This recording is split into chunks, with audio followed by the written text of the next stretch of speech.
Today on Locked On Red Wings, should Detroit pursue Artemi Panarin? And the Red Wings media rights are in limbo.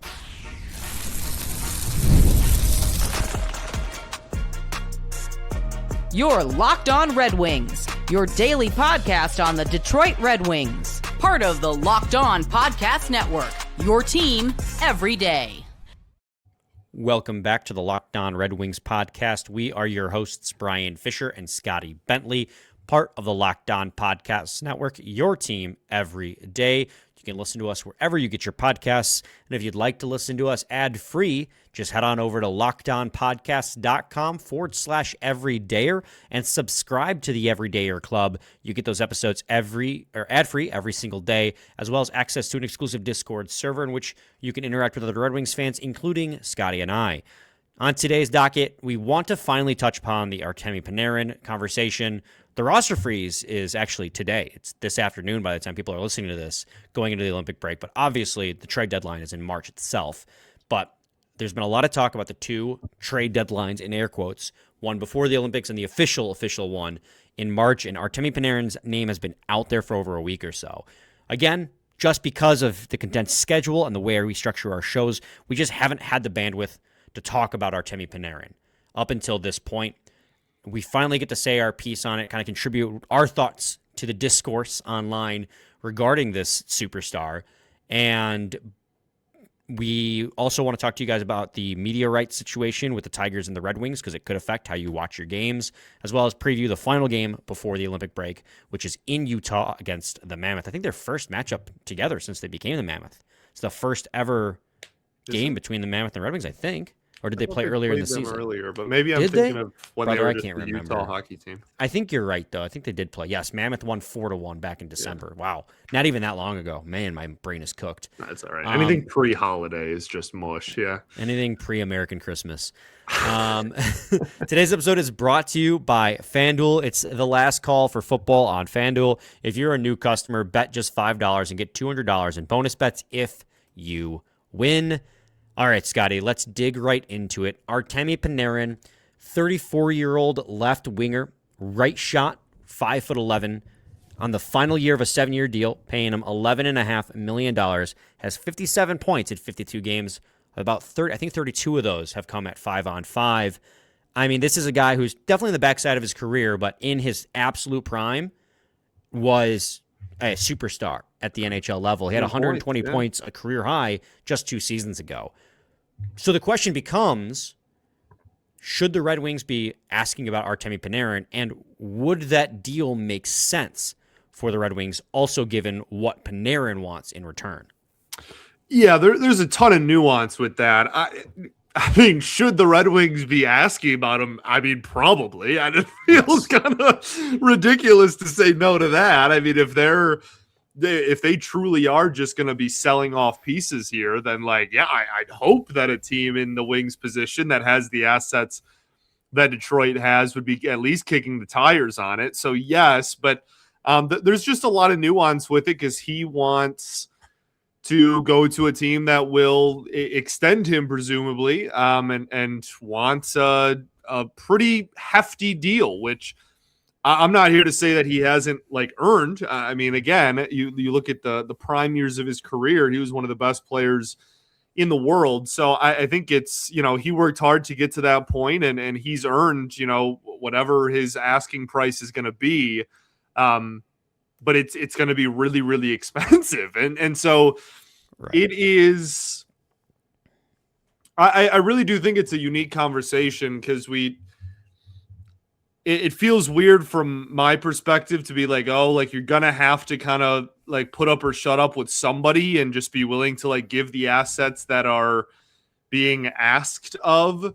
But that also doesn't mean just spend willy-nilly. And Panarin's not willy-nilly. That's a great player again. But as you mentioned, certainly on the backside of his career, and wants a contract that would lock him up until he's dang near 40 or 40. And it's just a matter of whether that's the best allocation of resources. Allocate resources. Yeah. If that's the best way. And look, if they pull trig on this and they trade a bunch of assets and give him the extension, and then he, puts up 95 points, the next 2 years, then like huge win, and we're all happy. But there certainly has been a step back in production from the, 110 or 20 or whatever it was season he had a few years back. Right. And like he's still on pace to have like 90 points this season. Yeah. He's having a really solid year, 85 to 90 points. And like just strictly speaking team fit, right? You have a sore need for a top line left wing. For sure. Artemi Panarin would do that. And even at 34 years old as a rental, he would fill that void tremendously.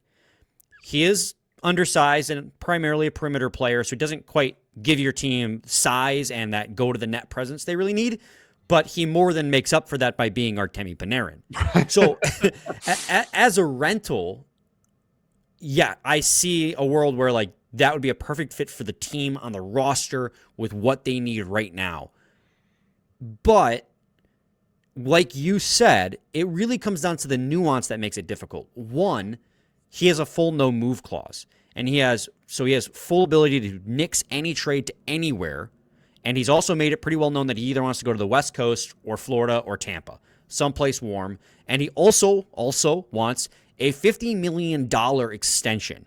The term has been a little muddy. I've heard mixed things, but the number has been $50 million. So your options there are you keep that number suppressed, right? 5 years, $10 million for a 34-year-old who's even though he's Artemi Panarin, isn't going to continue to play at this clip for all 5 years. I think that's not a good allocation of resources, especially given what you're going to have to give up to get him. Then the more you bring that, the longest term I'm comfortable giving for Artemi Panarin personally is 3 years, but then you're paying him, Kirill Kaprizov numbers. In terms of 15 mil money. 3-year deal, yeah. It's over 16 mil for 3 years. The nuance of it is what makes me hesitate. I wouldn't say I wouldn't do it. Like if tomorrow they traded for Artemi Panarin and like you said, he goes on and has like 90-point seasons, like we'd pop bottles, yeah. But I could see a contract of that magnitude for an aging star really holding the Red Wings back as they continue to try and keep their cup window open, especially as you got guys like DeBrincat and Raymond who are undersized players who you already got wingers of that archetype. So again, Artemi Panarin is an aging superstar. He's still very good as of today. If you were to get him as a rental and you were to give up like a first-round pick for him, maybe and first-round pick plus, honestly, let's be honest, I'd be okay with that. I'm not big on rentals this year, but Artemi Panarin is just like that caliber of guy. But even though I want a guy with term, giving a term to a guy who's 34 years old who wants that amount of money just feels like an unwise allocation of resources for where this team is at. Like if you are Tampa or you are Florida or you're Vegas who are constantly in an all-in mode, it doesn't matter what you're paying that guy 3 years down the line when you already won multiple cups. But if you're Detroit, whose window is just now opening, in 3 or 4 years, that contract will serve as an anchor on any flexibility you may have going forward. Yeah, and obviously nobody wants to prevent the Wings from having flexibility in the future. It's a weird thing where ultimately, if they do everything, right, they trade for him and they give him an extension, and the reasoning is just like it's Panarin, then I'm kind of just gonna be like, yeah, I mean, yeah, like you know what I mean? Like it really is kind of a tightrope you have to walk. Like I get it if people or the front office are just like I want a guy that at his peak is as much of a game changer that he is. Like yeah, who wouldn't want to add that to the roster? And so ultimately, if they do throw their hat in the ring and are, aggressive with that pursuit, I'm not going to be upset about it. It's just not one of those things where if he does end up going to, a Florida or a West Coast team or whatever, and they do, we see that number and we see that extension, I'm not exactly going to be like, red in the face mad that the Wings didn't match that either. And I think that ultimately, it's important to throw back out there. Like, he has a full NTC. Like, he can just say no to anyone. He has to want to come here at the same time, and there's no guarantee that Right. that's the case. But yeah, obviously a premier talent and one that would instantly make this team better. That's for sure. Yeah, it's just one of those situations where it's like I would take him, but the situation, his asks, just makes it hard for me to believe that that's a wise choice for either party, frankly. Yeah. Sure. Scotty, let's head to a quick break. When we return, let's talk a little bit more about the media rights deal that's in flux with the Detroit Red Wings and Detroit Tigers. Stay tuned for segment 2 of Locked On Red Wings. It's the last call for football on FanDuel. One final Sunday, one last kickoff, the final chance to get in on the action before the NFL season officially comes to a close. This is Super Bowl 60, and FanDuel is making sure you're right in the middle of it with a special offer just in time for the first game, the biggest game of the year. Whether you're backing the favorite, riding with the underdog, or building one last same-game parlay, this is the game everyone's been waiting for. This is where predictions turn into plays, stats turn into storylines, and every snap feels bigger. It's the perfect way to cap off the season and make sure the Super Bowl gets even more exciting from kickoff to the final whistle. If you're a new customer, just bet $5 and get $200 in bonus bets if you win. Make it count, because after the Super Bowl, the season is over. Last call for football on FanDuel, an official sports partner of Super Bowl 60. Visit FanDuel.com to get started. Scotty, the Detroit Tigers and Detroit Red Wings media rights are kind of in flux as Diamond Sports Group, or what is its current name? You probably... I mean, honestly, I can't even keep track myself, and I just talked about it an hour ago. Diamond Main Group. Main Street Sports Group. Yeah, Mainstream Sports. It seems to be falling apart. You know, they filed for bankruptcy a few years ago. They restructured. All the MLB teams are basically cutting their deals, and the Tigers and the Red Wings are a package deal. You know, you covered this about an hour ago. Like, what is the latest thing that you're hearing in regards to the Red Wings media rights? Well, right now it sounds like they're going to be, putting games on like NHL TV by the end of the season, and it's really a fascinating situation. So we knew that the teams were going to drop. Sorry, we knew that they did drop officially FanDuel Sports Network back about a month ago. But we have seen this movie before. Just a year and a half ago, they dropped FanDuel Sports Network, and then 6 weeks later, just like re-signed with them. So that didn't mean anything of like concrete value, because they already had a deal throughout the rest of the season anyway, from a hockey perspective. And so it was just kind of, I don't know, negotiation tactic, whatever you want to call it. This year, they dropped them again, like I said, about 4 or 5 weeks ago. And the big question was, is this one like the real one? Is this legit? And they're just going to completely back out of this. Now, one of the factors that isn't as big in hockey as it is in baseball is the fact that these deals are for tens of millions, if not hundreds of millions of dollars sometimes. That is now not going to be an avenue for these teams' revenue. Now, again, hockey, salary cap sport, salary floor sport, like you pretty much know everybody's going to be relatively close to the same window in terms of spending anyway, but that is still something to note. And yeah, I mean, as it stands right now, it looks like baseball is going to be on like an MLB TV streaming thing, and then Major League Baseball is going to distribute the product. And then from the Wings perspective, they would do the same thing, where it would no longer be FanDuel Sports Network. It would be like the NHL itself would find a way to distribute it. And not only to streaming services, but also they would find a cable option for people as well. So I don't know. It's going to be a really fascinating next, I'll give it 3 weeks because that's when spring training starts. And so that's kind of when everything has to be ironed out from the Tigers' perspective. But we'll see what happens. It's going to be a really interesting next or rest of February, I guess, in that regard.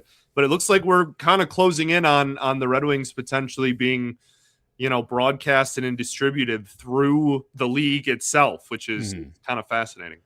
Yeah, something that I found out through this great article in Sports Business Journal was that MLB Media actually controls NHL Network. Like, they're the ones who do the production for NHL Network. So when I first saw that the Red Wings may possibly be controlled by MLB Media, I'm like, that's wild. Baseball's going to control a hockey product. And that's when I dug deeper and found out, oh, that's because they do the production for NHL Network as well. I mean, there's so many question marks that we just don't have the answers to yet either, Scotty. Like, what does this mean for people who already have subscriptions like myself? Like, I subscribe to the streaming service because I do not have cable. If the Tigers leave and the Red Wings drop midseason, because that is a possibility that because they're a package deal, there's a possibility the Red Wings lose their streaming service and their broadcasting service mid-season because the Ilitch Corporation took them off the FanDuel network. And at that point, like, they have to figure out where else to go. That's why part of me is like, I feel as if baseball might leave and then like the Red Wings will leave at the end of the year and they may just have like a soft agreement to finish out the season. But it's impossible to know right now. And my big concern, because everything with NHL Network and MLB Network up until this point has been media blackouts for local broadcasts because of regional sports networks. I would have to imagine if these teams fall under MLB Network and NHL Network's production that the regional blackouts would have to go away, because how else would fans? Yeah, that would be it would be a from like a baseball perspective, they would literally call it Tigers.tv, and you would like pay. Okay. You'd obviously your FanDuel subscription you would not pay. And you would pay if you're a streaming person. I know you and I both are. Then you would pay your whatever, $19-20 a month, and you'd get like literally just your team's games streaming through the league itself with no blackouts. But then they're looking at taking over like channel cable wise too, to make sure that everybody is kind of covered in that regard. And the final paragraph in this article from Sports Business Journal is interesting too. It says, either way, because the Tigers and Red Wings are purportedly a package deal, insiders believe the Ilitch Group may want to wait for Main Street's NHL plans to play out before formalizing its move. The two teams could also, down the road, ultimately coexist together on a branded digital platform created by Ilitch. And that last sentence in particular, I think, is what a lot of fans are hoping for. We've seen other cities, other markets make this move. New York, it's the big one. New York, I believe Vegas has as well, into like a public television New format. York's had it for 20, 30 years at this point. Yes Network, I mean, is a huge deal. And there's already been conversations in the past about Tom Gore's like approaching, Ilitch and talking about merging, because the Lions are that's the NFL is national TV, so they're not going to be a part of it, obviously. But every other team in the city is, I think that's certainly something that will be heavily considered for the long-term plan. I don't think we see that in 2026. I think that this is certainly going to be a year, certainly for baseball, if not for both of these teams, where it's just through the league itself, and they're just going to have, NHL TV and MLB TV are just going to find ways to produce it. But it wouldn't shock me, if the 10-year outlook or 5-year outlook looked a lot more like Gore's and Ilitch teaming up to have a regional network for themselves. Yeah, and I think that is the dream of every Detroit sports fan, is just the regional broadcasting networks cost so much money on cable, and the streaming service isn't any cheaper. Like, it's over $200 for a year's worth of subscription, and it's like, what, $30 a month, something crazy like that. Like, I think it being controlled by Ilitch's would probably be a bit of a win-win. They don't have to pay, to have, I guess they're getting paid by the regional sports networks to have it carried. Yeah, but then you would get, like, the ad revenue would go through you. Right. Like, it's directly just, to you. You it's don't got to split it. Yeah, different source of the same money ultimately. I mean, it's just something to keep keep tabs on going forward, because it's going to affect how you guys consume your games, how I consume my games. Yeah. I mean, I don't want to have to. I mean, I'd love to go to every home Red Wings game, but I don't want to have to buy tickets to every home Red Wings game to be able to see my team. I don't think that it's going to come to that, but they'll come up with a solution. But I'm really curious to see how this works out. It'll be even funnier if it ends up just staying on FanDuel anyways. But Which is, again, still like not Has completely out of the question. Yeah. It just feels different this year because teams have actually, on the MLB side, said, no, we're not coming back.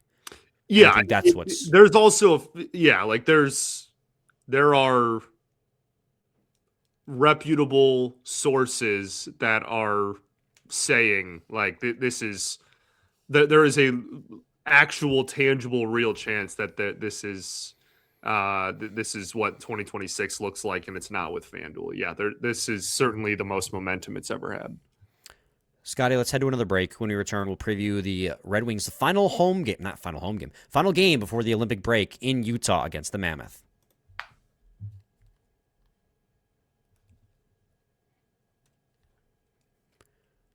All right, Scotty, the Red Wings play the Utah Mammoth for the second time this season, losing the first matchup between the two teams 4-1. This is a Utah team that honestly is, I feel, a little overlooked in the Central Division because of the teams that are above them in the standing. They're no joke, dude. Yeah, no, they're not at all. And I feel like when we previewed them last time, the conversation was very like, oh, they're, around 500 and they, you should be the better team and whatever. They are 7-3-0 in their last 10 and are now 6 games over 500. And like we already mentioned, already beat the Red Wings once this year. There's a couple of things that they're pretty good at, and there's a few things that they certainly struggle at. The one glaring thing that they struggle at is they have quite literally the worst power play in the entire NHL. As we go in to this game, they are ranked 32nd with a 15.3% power play percentage. The Red Wings, for just comparison's sake, are 8th and are at 23%. So it is a vast difference to be, they are very, very far apart in that regard. Where the Mammoth thrive is at goal prevention, and they haven't even received like out of this world goaltending. They from a shots perspective and just goals against perspective, they're in the top 10 in the NHL, which is obviously good. And then, they're pretty middle of the pack in most of the offensive stats to go along with that. And then obviously over these last 10 games, the offense has picked up and the goal prevention has remained, which is why they're on a little bit of a heater here. So they're trying to get to 30 wins before the Olympic break. They sit at 29 entering this game. Are you looking at 5-on-5 or all strengths? All strengths. Okay, because at 5-on-5, they're actually one of the best 5-on-5 teams in the league. So that makes sense because their power play is so bad. So it makes sense that they'd be in the middle of the pack. Right, at all strengths, they'd be in the middle, yeah. Because they are second in the league at goals for at 5-on-5, with 130. They're also 11th in the league in fewest goals against, giving up only 107. Yeah. Their shot attempt share is 4th in the NHL. Their expected goal share is 5th in the NHL. They're going to end up getting a wild card spot because the top of the Central Division is so heavy. But I firmly believe that this team's making I know they're technically battling it out with the Ducks and the Kings, but you look at the goal differential, the Mammoth are a plus 23. The Ducks, who are the second wild card, are a minus 12. The Kings are a minus 10. Like, this is a team that Utah has a better goals for a game and goals against a game differential, so not purely just all integers. Goal differential is better than the Wings as it stands right now, which I think is pretty interesting. This is a good 5-on-5 hockey team, and their scoring is pretty well dispersed amongst their lineup. Nobody in particular is lighting it up, but they're all contributing. Clayton Keller's got 52 points in 56 games, 16 goals, 36 assists. Nick Schmaltz has 51 and 56. Dylan Gunther has 46 and 54. Like, they're getting production throughout their lineup, and that's how they're staying into it. You are right, Scotty, that their goaltending is just okay. Vejmelka's got a 901 save percentage. Vanacek's got an 884. Like, they're not lighting the world on fire, but they're getting good team defense. Like, the 5-on-5 play is good on both ends of the ice, and that's why they're, in this playoff race, so to speak. The only thing keeping them out of a divisional seed is just at the top of the division with Dallas, the Wild, and Colorado are another level above them. But I would argue by the end of the season, you're going to see a clear distinction between Utah and the other wild card contenders behind them as well. I think you're going to get 3 tiers of teams from the Central. You're going to get the upper echelon teams. You're going to get the pretty goods, which is Utah, and then you're going to get everybody else in the Western Conference.